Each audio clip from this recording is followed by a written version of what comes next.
આમ આદમી પાર્ટીના નર્મદા જિલ્લા પ્રમુખ પર મયાસી ગામ નજીક થયેલ હુમલા બદલ પ્રેસ વાર્તા કરી સત્તાધારી પાર્ટી પર કર્યા શાબ્દિક પ્રહાર. સાંભળો નિરંજનભાઈ વસાવા શું કહે છે. નાંદોદ તાલુકાના જે મયાસી ગામ છે, ચિત્રોલ મયાસી, ત્યાં ગાડી અમે જનસભાનો કાર્યક્રમ કર્યો હતો. એ કાર્યક્રમ પતાવી અમે 8:30 વાગે પાછા રિટર્ન થયા. ત્યારે મયાસી ગામથી ફક્ત 1 કિલોમીટર જેવું અમે ક્રોસ કર્યું તો જે ભાજપ પ્રેરિત જે ગુંડાઓ છે, જે બુટલેગરો છે, એ બુટલેગરો દ્વારા અમારી પર ભીષણ હથિયારો અને પથ્થરમારો કરવામાં આવ્યો. અને એની સાથે સાથે જેવા અમે 200-500 મીટર આગળ જઈએ છીએ ત્યાં અમારી આજુબાજુ બંને સાઈડ પરથી અમારી પર હુમલો કરવામાં આવ્યો. અને પાછા જેવા આગળ અમે જઈએ છીએ 200-300 મીટર ત્યાં પણ હુમલો કરવામાં આવ્યો. એટલે ગઈકાલે અમારી પર 3 વાર હુમલો કરવામાં આવ્યો.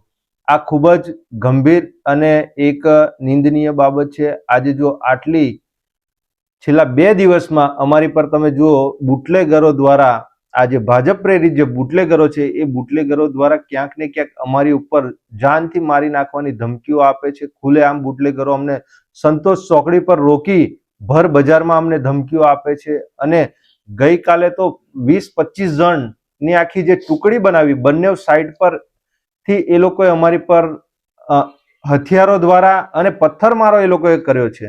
પણ આ તો એમ કેમ અમે ત્યાંથી બચી ગયા. અને જેવા અમે પબ્લિકની વચ્ચે થોડા તરોપા ગામ પાસે પહોંચ્યા અને 112 નંબર પર અમે કોલ કરી અને તરત અમે ત્યાં ગાડી પોલીસ મંગાવી.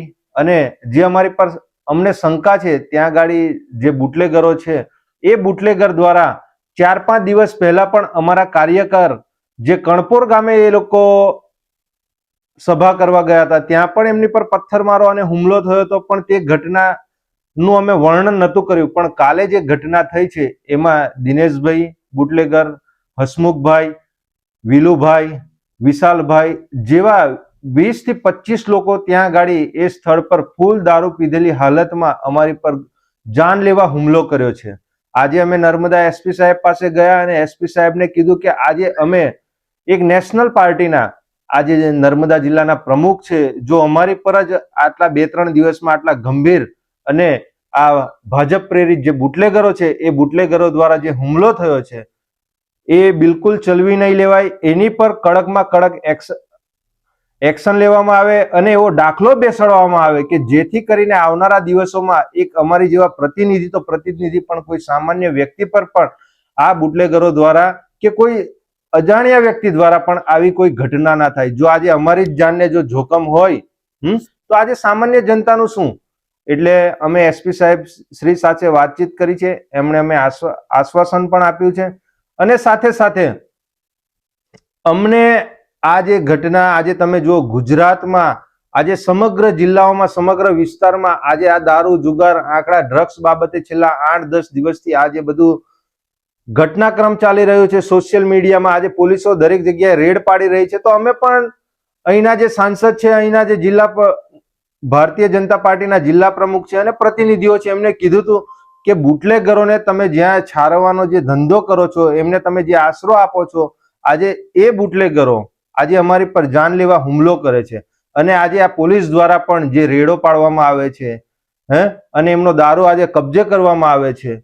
તો એ બાબતે અમે પણ કીધું હતું કે ક્યાંક ને ક્યાંક ભારતીય જનતા પાર્ટીના જે નેતાઓ દ્વારા આ બુટલેગરોને ખુલ્લેઆમ જે દારૂનો જે આ ધંધો ખુલ્લેઆમ ચાલી રહ્યો છે, આંકડા જુગારનો ધંધો ચાલી રહ્યો છે, એ ધંધાને કંટ્રોલમાં લાવવા માટે અમે એ બાબતે વાત કરી હતી. તો એની જગ્યાએ આજે ભારતીય જનતા પાર્ટીના ક્યાંક ને ક્યાંક ઈશારે આ ખુલ્લેઆમ બુટલેગરો દ્વારા અમારી પર હુમલો થાય છે. અને આવનારા દિવસોમાં જો અમને આ 2 હુમલાઓ થયા છે, આવનારા દિવસોમાં અમારી પર કોઈ પણ જાતનો હુમલો થશે તો જે અત્યારે સોશિયલ મીડિયા પર સાંસદ સભ્ય જોડે, જિલ્લાના પ્રમુખ જોડે જે અમારું આ મીડિયાના માધ્યમથી જે વાર થઈ રહ્યું છે, આક્ષેપબાજી થઈ રહી છે, આવનારા દિવસોમાં અમારી પર જો કોઈ પણ જાતની ઘટના બને છે ગંભીર, એની સંપૂર્ણ જવાબદારી સત્તાધીશ પાર્ટીના જે જવાબદાર નેતાઓ છે એમની રહેશે. અને જે બુટલેગરોએ અમારી પર આ જાનલેવા હુમલો કર્યો છે આ સંપૂર્ણ જવાબદારી આ તમામ લોકોની રહેશે. અમારી જોડે જે ઘટના થઈ, અમે 112 નંબરને કોલ કર્યો અને 112 નંબરની ગાડી તૈયારીમાં ત્યાં ગાડી આવી ગઈ. ત્યારબાદ અમે આંબલેથા પોલીસ સ્ટેશને ગયા, 8:30 વાગ્યાથી લઈ અને 3-4 વાગ્યા સુધી અમારી એફઆઈઆર લેવામાં નથી આવી. એટલે ક્યાંક ને ક્યાંક આજે નર્મદા પોલીસ પણ એક રીતે લાગી રહી છે. બુટલેગરો દ્વારા એ હપ્તા લેવામાં આવી રહ્યા છે અને એમને છારવવાનો ધંધો આ ભારતીય જનતા પાર્ટીના નેતાઓ કરી રહ્યા છે, કેમ કે એમને પણ ક્યાંક ને ક્યાંક ટકાવારી જઈ રહી છે, મહિને હપ્તાઓ જઈ રહ્યા છે. એના લીધે એ લોકોએ અમારી એફઆઈઆર 3:30 થી 4 વાગે લીધી છે.